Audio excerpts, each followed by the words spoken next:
السلام علیکم ورحمۃ اللہ وبرکاتہ۔ مردوں کو برا بھلا کہنا جائز ہے یا نہیں؟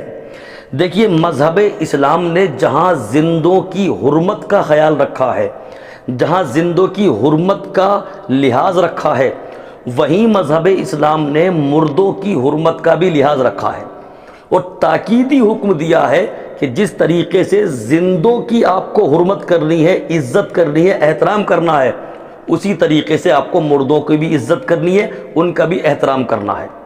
جس طریقے سے زندوں کی برائی کرنے سے زندوں کو تکلیف ہوتی ہے، ایسے ہی مردوں کو برا کہنے سے ان کو بھی تکلیف ہوتی ہے۔ رسول اللہ صلی اللہ تعالیٰ علیہ وسلم کی حدیث پاک صحیح بخاری کی، نبی ارشاد فرماتے ہیں کہ مردوں کو برا بھلا نہ کہو، اس لیے کہ وہ اپنے انجام کو پہنچ چکے ہیں۔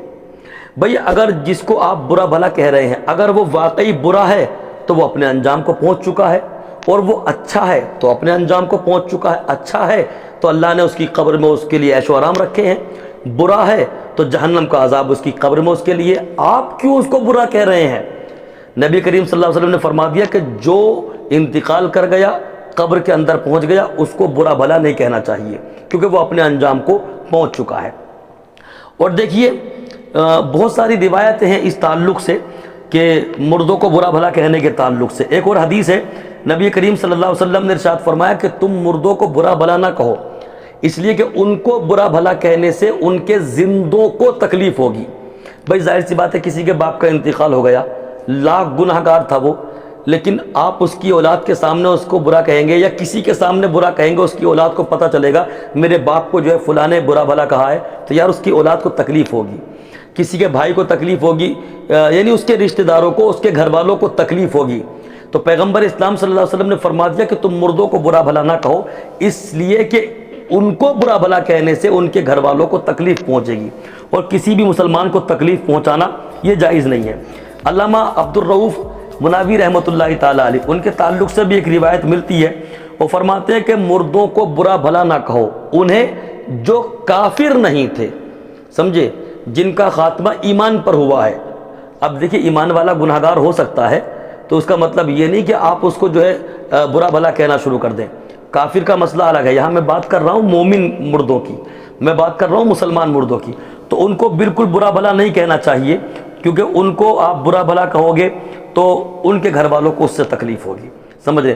اور صدر الشریعہ بدر الطریقہ علامہ مفتی امجد علی اعظمی علیہ رحمۃ و رضوان لکھتے ہیں کہ جس طرح زندہ آدمی کی غیبت کرنے سے غیبت کرنے والا گناہ گار ہوتا ہے، ایسے ہی مردے کی غیبت کرنے سے بھی غیبت کرنے والا گناہ گار ہوتا ہے۔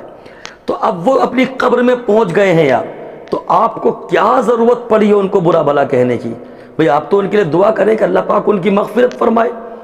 گناہ گار تھا، مومن تھا، مسلمان تھا، لیکن گناہ گار تھا، کوئی بات نہیں، گناہ گار تو ہم بھی ہیں، سب ہے گناہ گار۔ کون ہے یہ جو فرشتہ ہے؟ فرشتہ تو کوئی نہیں ہے نا، گناہ تو سب سے ہوتے ہیں، بس مومن کے تعلق سے اچھا گمان رکھنا چاہیے، اور یہ چاہیے کہ اللہ کی بارگاہ میں یہ دعا کرے کہ مولا یہ تیرے سپرد کر دیا گیا ہے، پروردگار اس کی بخشش فرما۔ ان کو برا بھلا مت کہو۔ یہ پیغمبر اسلام صلی اللہ علیہ وسلم نے اپنی متعدد حدیثوں میں ہمیں سبق پڑھایا ہے کہ جو دنیا سے چلا گیا ہے، اپنی قبر میں پہنچ گیا ہے، وہ اللہ کے حوالے ہے۔ جو اس کا انجام تھا وہ اپنے انجام کو پہنچ چکا ہے۔ اچھا تھا تو اس کی قبر کو اللہ رب العالمین نے جنت کا گہوارہ بنا دیا ہوگا، اور برا تھا تو اس کی قبر کو اللہ نے جہنم کا گڑھا بنا دیا ہوگا، یا اللہ کے دستے قدرت میں ہے۔